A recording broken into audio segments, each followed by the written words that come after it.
masu kallo barkanmu da kasancewa a wannan gida na Annabi Sak Digital Media Entertainment. Sunana Nuruddin Annabi Sak. Yau muna dauke da babban bakonmu mai suna Rilwan Yusuf wanda aka fi sani da Gwanzon Zaria. Rilwan Yusuf, barka da zuwa. Yawa, barka ne. Assalamu alaikum wa rahmatullahi ta'ala wa barakatuh. Ga ka Annabi Sak Digital Media Entertainment. Kafin mu shiga abun kai tsaye, wane ne Gwanzon Zaria? To, ni dai gaskiya sunana Rilwan ne Yusuf. Na yi makaranta a Tirinjikun Adam Bidiko LA Primary School Tirinjikun Zaria. Na shiga 2007, na gama 2013, sai na zo 2015 na shiga gwamnati Kofar Kibo a nan ne Junior Secondary School.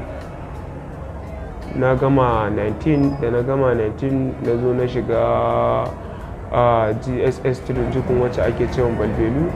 Na gama ta kuma end of 2022 sorry, na gama ta. To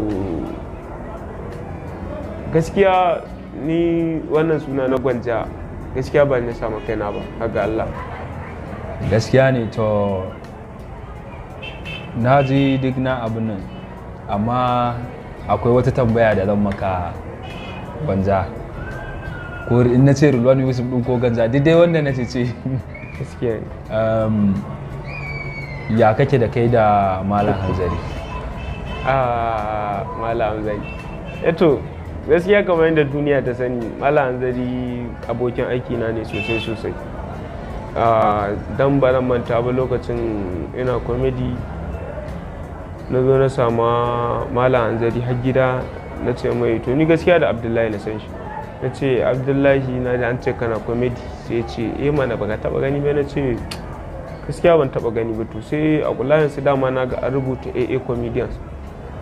To sai dai na mai magana dai irin haka dai ta tsakanin anguwa da anguwa, yana artist ina artist, actor ne shi, ni ma actor ne. To a dai haka dai muka fahimci juna da shi. Na ce mai ya kamata mu haɗa kai mu samar da promotion, madadin a ce muna anguwa ɗaya mu samar da demotion. To me za na mu samar da promotion imu. Gaskiya ne. Nan dai muka dai zauna da mun fahimci juna sosai tsakani da Allah. To har ya gaya mun zai fitar da wani fim nashi lokacin, sai da ni da shi to mu ne za mu yi fim din, tunda mu biyu mu muka san junanmu sosai.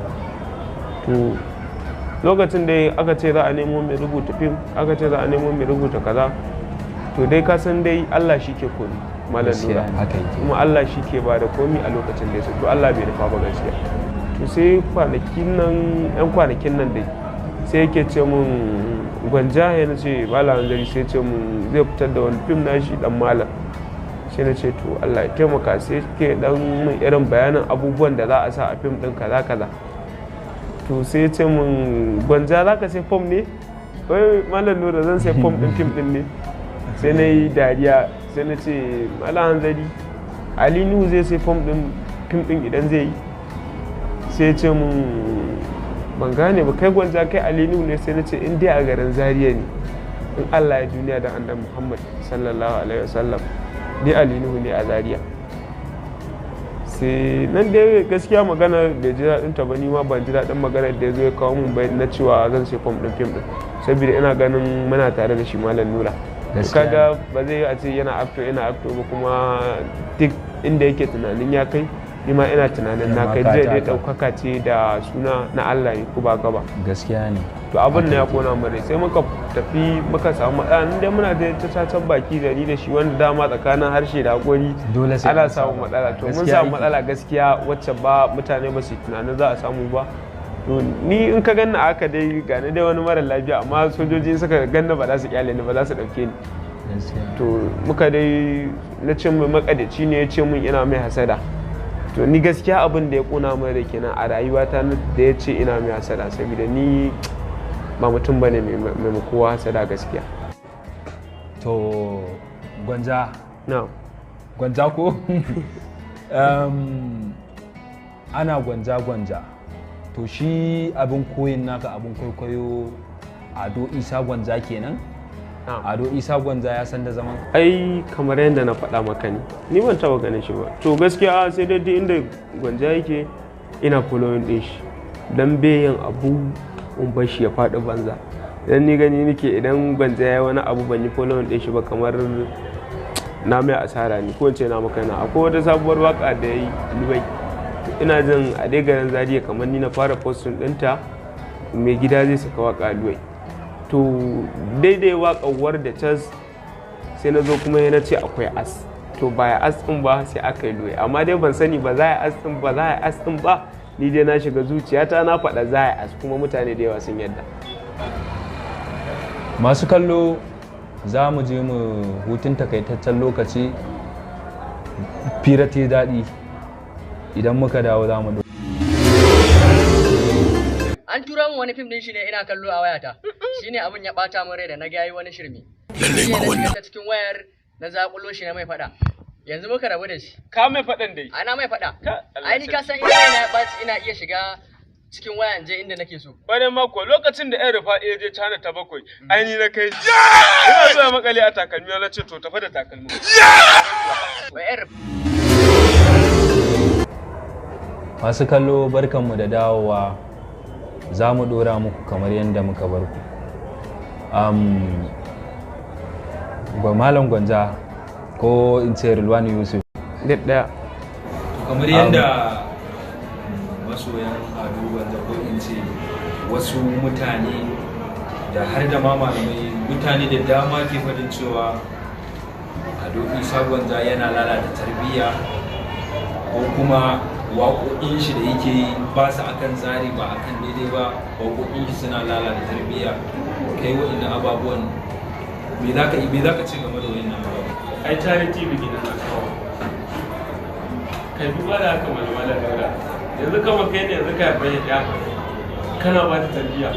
Sai yanzu kawai da kana kallon comedy da nake ko shi kenan sai ya lalata tarbiyya. Zai ga fannuka da dama wanda suke da akwai mawaƙa wanda suke ba su suke a ji aka musu mata, amma kawai abubuwan Allah yana neman abincin shi kawai lokacin da ya sha wahala ba wanda ya zo taimaka mai sai yanzu da karfin shi kawo yi suna sai kawai wannan ya zo wai a ce wai ai abin da yake bai kamata shi fa yau ba batsa yake fitowa ya kuɗi ba da ba ko wanda za to aka samu wanda ma mata suka samu kiɗan shi za ka ga idan aka je wajen dina ko DJ ko wani abu za ka da an ce wai girgiza wai a girgiza menene kuku da menene to su wayannan a ce musu saboda shi a rika shi ba Allah na nema da shi ba wani lalata tafiya da ke shi ake shi ne haka gaskiya ne.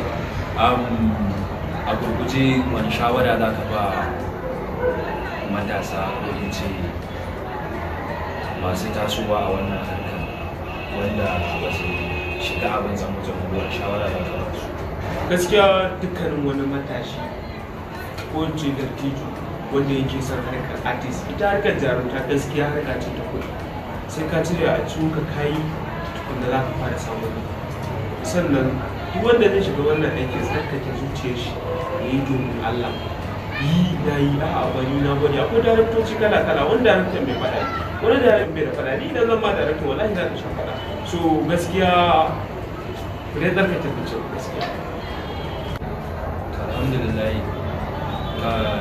kamar Gwanza bari in tuno ka da ce na sanin Gwanzan abin da ya fi so, kai wani abinci wani kalan abinci ka fi so? To ai doguwa nake, ni ina yin taliya, ai ni dan taliya. To bari tun da na gare lokaci Gwanza kamar yadda kake abin wani to gaskiya acting ina yin acting kala kala, hasali ne acting ne ban iya ba da daba awu acting din da ban iya ba ustazanci da gaskiya ban iya ba. Amma bari mu fara baka wani misali. Na rantse da wani idan baka fita da saukata ba, idan ba yana raba ka da rayuwarka ni san mai ansa abinsa, ni ba sa an yara ba wannan ke. Sai kuma bari mu hukaya ko kai abokina ka san labarin nan da ya yaɗa duniya kuwa wai an ce wai Najeriya wai an daga ta an saka a cikin Kano. Kai abin nan na dore muka. To wai ta yaya za a ce wai a sa Najeriya a cikin Kano? Masu kallon mu barkanmu da zuwa ƙarshen tattaunawa da muka yi da Rilwani Yusuf wanda aka fi sani da Kwandon Zazzau. Mu kasance a episode na gaba, ku danna mana liking, ku yi subscribing a YouTube channel mu mai suna Annabi Sak TV.